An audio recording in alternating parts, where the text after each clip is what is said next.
এই যুগে বাঁচা সহজ না, বিশেষ করে তরুণ তরুণীদের জন্য। চারপাশে শুধু ফিতনা, গুনাহ, প্রলোভন। একটা ভুল ক্লিক, একটা চোখের দৃষ্টি, একটা মুহূর্ত, মানুষ ডুবে যায় হারাম জীবনে। আমিও একজন তরুণ, আমিও সেই লড়াইয়ের ভিতরে আছি। তাই আজ কিছু কথা বলবো আমাদেরই জন্য। এই যুগে পাপ থেকে বাঁচা সত্যিই কঠিন। ফোনে, সোশ্যাল মিডিয়ায়, চারপাশেই সব জায়গায় যেন পরীক্ষা চলছে।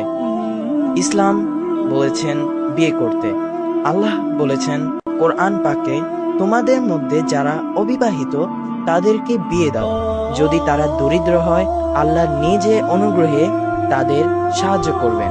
অর্থাৎ কেরিয়ার বা টাকার অভাব কোনো অজুহাত না, আল্লাহ রিজিকের ব্যবস্থা করেন। নবী করিম সাল্লাল্লাহু আলাইহি সাল্লাম বলেছেন, হে যুবকগণ, তোমাদের মধ্যে যার বিয়ে করার সামর্থ্য আছে সে যেন বিয়ে করে, কারণ বিয়ে দৃষ্টিকে সংযত রাখে এবং লজ্জাস্থানকে রক্ষা করে।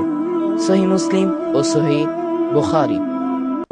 এই হাদিস শুধু উপদেশ না, এটা আমাদের জন্য একটা হুকুম। কারণ নবী করিম সাল্লাল্লাহু আলাইহি সাল্লাম জানতেন যুবক বয়সে ঈমান রক্ষা করা সবচেয়ে কঠিন। কিন্তু আজ সমস্যা অন্য জায়গায়। যখন কেউ বিয়ে করতে চায় তখন মা বাবা বলেন, এখন না, আগে কেরিয়ার হোক, কিছু দাঁড়াও তারপর।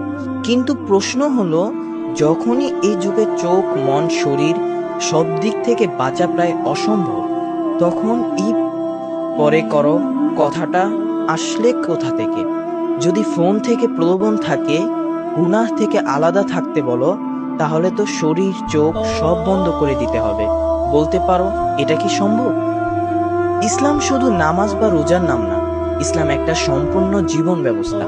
আর বিয়ে হলো সেই ব্যবস্থার অর্ধেক। নবী করিম সাল্লাল্লাহু আলাইহি সাল্লাম বলেছেন, যে ব্যক্তি বিয়ে করে সে তার ঈমানের অর্ধেক পূর্ণ করে ফেলে। অতএব বাকি অর্ধেকের ব্যাপারে সে যেন আল্লাহকে ভয় করে। আল বাইহাকি শুআবুল ঈমান।